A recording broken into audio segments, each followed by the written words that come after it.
First off, let's begin with the definition of the word subclass. According to the official TF2 wiki, subclass is a specific weapon combination that drastically changes the way the class is played. Therefore, we can distinguish 4 subclasses that are currently in the game: Trollger, Battle NG, Huntsman Sniper, and most important for this video, Demoknight. Although it isn't the first one to exist, since Huntsman had been released about 7 months prior to Islander and Charged in Charge, it seems to be the most popular and the most supported of them all. For instance, it has a lot of weapons designed specifically for it, contrary to the other ones with barely 1 or 2 of them.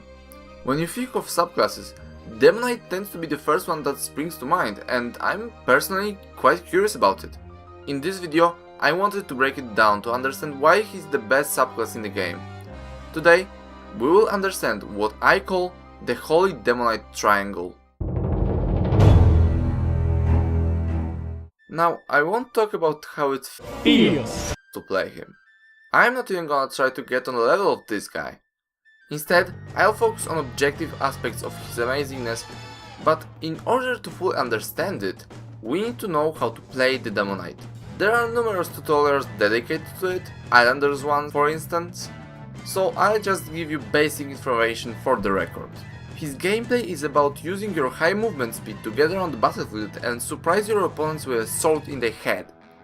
Shield increased this mobility even further, allowing the Demoknight to close the distance very quickly. In more skilled arms, they can also be used for trimping to fly across the map and kill the unsuspecting victim before they even notice. One thing you can't really do as Demoknight is stand behind your team. I mean, you technically could defend your snipers from spies or other annoying flanks. The sniper is a spy! Nah. I'm going to gut you.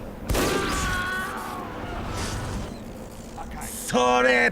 Ah, piss. But that's not very effective, as he's mostly good at the front lines. Very often you'll need to do some ballsy moves in order to not be useless. However, as long as you can keep your killing spree, you should be able to stay alive even against multiple enemies.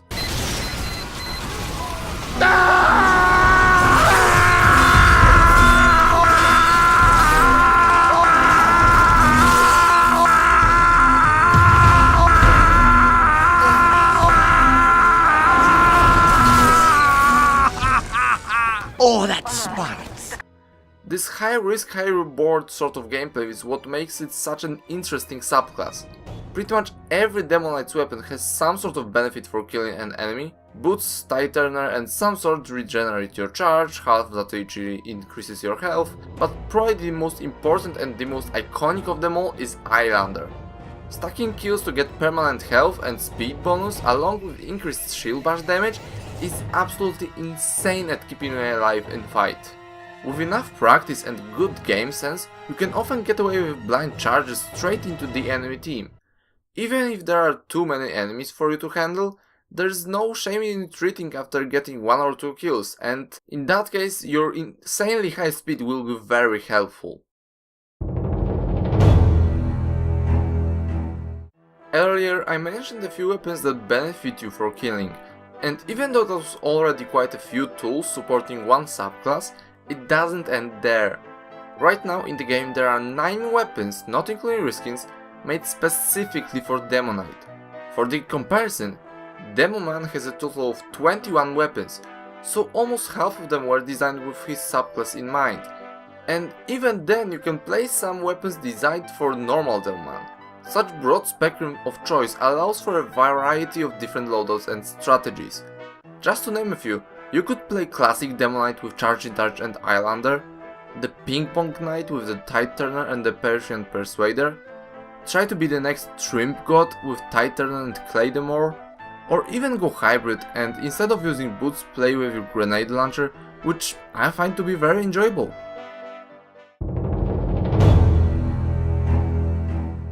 It surely sounds great, but what if you were to face a Demoknight?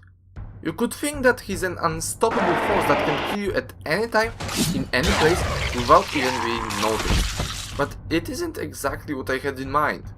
Surprising as it may seem, fighting the Demoknight feels somewhat fair. Pierdolony tarcza, skuter. Pierdolony skuter na tarczy, no. Pierdolony skuter, no. Skuter noga. A nie zjechał. K***a, skuter, chuj złamany. Ta tarcza powinna być zabroniona. When possible, it's best to stick to your team or even a single sentry, which more often than not stops him in his tracks completely. Otherwise, you should be able to shoot him down if your aim is decent enough. It's easier said than done, obviously. It becomes sketchy when you're a sniper, a spy or a medic, but it's still nothing like fighting the first two. When you get involved in close range combat with one of them, you can instantly get headshotted or face stabbed, and in most of the cases you aren't even aware of what happened. I think my soldier stayed there, and he's barely holding on. I'm gonna duel this spy. Okay. That was fair. I was totally not looking at him. He was totally in front of me. Okay. I mean, behind me. Yeah, sure. Fuck you, game.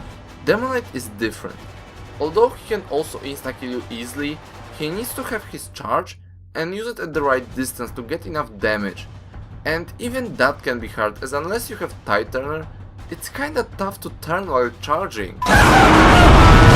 Good job! During the duel with Demoknight, everything comes down to skill, and the winner is always the player who can outmaneuver the opponent and not who gets the lucky flick headshot first. If you feel like you can't beat the Demoknight, there's always a Pyro with Air Blast and Heavy with Natasha for you. The fact that fighting him feels fair makes him also a good class for the people on the receiving side.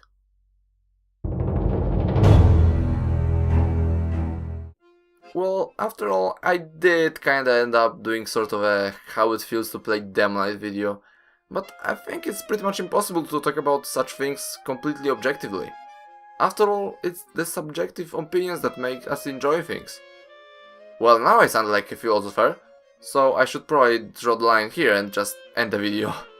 Before you go, I would just like to quickly say a couple of things related to the channel.